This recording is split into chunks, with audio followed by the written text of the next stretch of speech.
आज आपण खूप सुंदर अशी DIY तयार करणार आहोत आपल्या मुलींसाठी, आपल्या घरच्यांसाठी आणि आपल्या स्वतःसाठी. तर चला तर बघूया. तुम्ही बघू शकतात की मी याच्यात गव्हाच्या गोणीचा वापर केलेला आहे. गव्हाची गोणी म्हणजे जॉईंट करून आणि अशी लायनिंग मारून असे हे 14 इंच 0.12 इंचाचं मी असं मेजरमेंट स्क्रीनवर दाखवल्यानुसार तुम्हाला घ्यायचं आहे. तर त्याच्यानंतर काय करायचं आहे की मी अशी एक वेगळ्या रंगाचं मी साडीचा पीस घेतला होता आणि त्याला गव्हाच्या गोणी अटॅच करून खाली अस्तर लावून असंही मी 5.5 मेजरमेंट घेतलेलं आहे. आपल्याला असे बॉक्स 2 घ्यायचे आहे. 2 घेतल्यानंतर त्याच्यानंतर आपल्याला कोणतेही एक झाकण घ्यायचं आहे. ते झाकण आपल्याला व्यवस्थित ठेवून त्याला गोल आकारामध्ये व्यवस्थित कट करायचं आहे.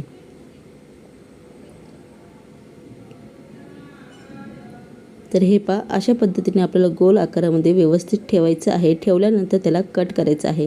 तर मी तुम्हाला मी जे झाकण घेतलं होतं ते एक मिक्सरचं भांड्याचं झाकण होतं.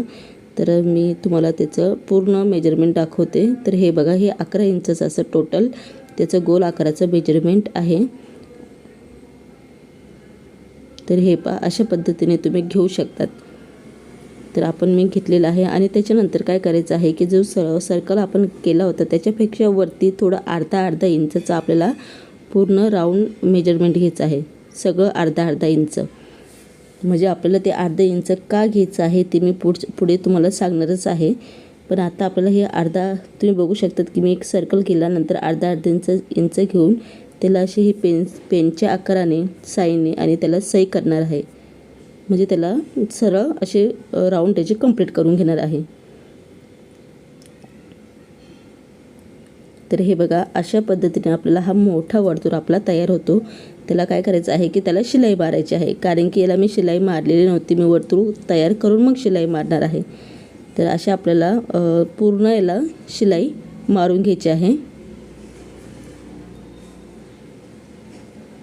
तर मी 2 वर्तुळ केले होते, एक छोटा आणि एक मोठा. तर मी दोन्हीही वर्तुळाला शिलाई मारून घेणार आहे. म्हणजे आपल्या ही गव्हाच्या गोणीचा वापर करतो ना आपण, त्याला मी शिलाई मारली की ते पॅक होतात आणि कधी कट होत नाही, व्यवस्थितपणे ते दिसतात.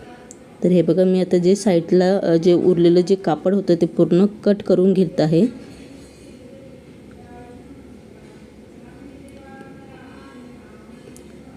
तर हे बघा, इथे मी कट करत आहे. कट केल्यानंतर हा आपला एक वर्तुळ तयार होतो आणि त्याला आपल्याला चारही म्हणजे जेवढी साईड आहे पूर्ण साईडने आपल्याला त्याला शिलाई मारायची आहे. तर हे बघा, मी सफेद रंगाने इथे शिलाई मारलेली आहे. त्याच्यानंतर अजून एक सफेद रंगाने मी शिलाई देत आहे. त्याचं ना थोडीशी डिझाईन येईल एक प्रकारची.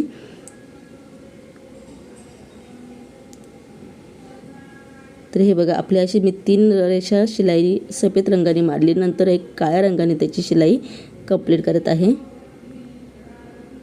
तर हे बघा, आणि साईडचे जे दोरे आहे त्याला आपल्याला कट करायचे आहे. कट केल्यानंतर हे बघा किती छान दिसतं हे. आणि अशा प्रकारे आपल्याला असे 2 वर्तुळे तयार करायचे आहे. तर हे बघा, मी दोन्ही साईडनं वेगवेगळं अस्तर लावल्यामुळे ते वेगळं दिसतंय. तर हे आपल्याला आपलं पूर्ण जे मेजरमेंट आपण घेतलं होतं तिथे वरची जी साईड आहे तिथे आपल्याला चेन जोडायची आहे, चेन अटॅच करायची आहे. तर मी आत्ता तुम्हाला दाखवते की हे बघा, अशा पद्धतीने आपल्याला इथे चेन अटॅच करायचं आहे, चेन जोडायची आहे. ती चेन उलटी ठेवायची आहे आणि सरळ अशी आपल्याला त्याला शिलाई मारायची आहे. शिलाई मारल्यानंतर ही जी वरची जी बाजू आहे त्याला आपल्याला अशी सरळ व्यवस्थित करून इथे जी साईड उरते तिथे टॉप टिच करायचं आहे. तर इथे टॉप टिच मारायची आहे. ते हे बघा, तुम्ही असं करूनही टॉप टिच देऊ शकतात. तर हे बघा, असे व्यवस्थित ठेवायचं आहे आणि या ठिकाणी आपल्याला टॉप टिच पूर्ण करून घ्यायचे आहे.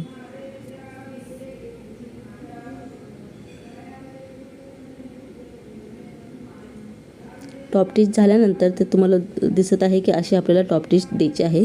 टॉप टिच झाल्यानंतर ही जी साईडची चेन आहे तिला काढून घ्यायची आहे आणि दुसऱ्या साईडला आपल्याला त्याला जॉईन करायचं आहे. आणि जॉईन करून हे बघा, आपल्याला इथे शिलाई द्यायची आहे. शिलाई दिल्यानंतर असे व्यवस्थितपणे आपल्याला इथे टॉप टिच करायचं आहे. टॉप टिच झाल्यानंतर हे दोन्ही बघा किती छान दिसते.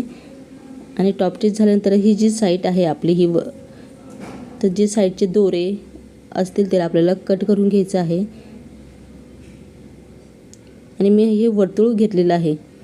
तर इथे काय करायचं आपल्याला चेन अटॅच करायची आहे आधी, नंतर आपल्याला इथे वर्तुळ जोडायचे आहे.